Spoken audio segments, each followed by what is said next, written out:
Hey, this is John with IRES. We've got a quick update to share regarding DocuSign and the IRES contract system. With our upcoming IRES software update on the evening of Monday, April 27th, all users who access DocuSign through the IRES contract system will need to re-authenticate their DocuSign account. This is a quick, one-time process, and we'll walk through it step by step in this video. Start by navigating to the IRES contract system by selecting the Contracts button on the left side of your homepage. Once in the contracts system, you'll see a red banner at the top of your screen prompting you to reconnect your DocuSign account. Click Reconnect in Settings. Once you're in Settings, look for the Connect with DocuSign button. This may appear in the middle or on the right side of your screen depending on your layout. Click the button to begin. A DocuSign window will appear, and you'll be prompted to enter the email address associated with your DocuSign account. Then click Continue.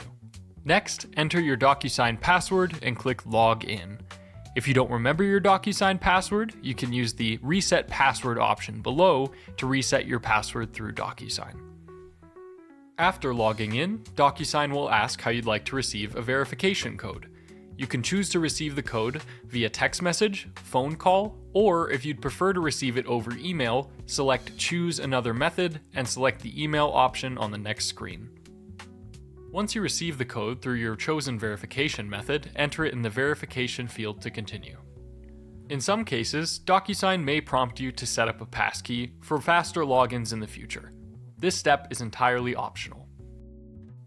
Once completed, your DocuSign account will be successfully reconnected to the IRES contract system, and you're all set to continue working as usual. If you run into any issues, feel free to reach out to IRES support over the phone or by email. We'll be happy to help.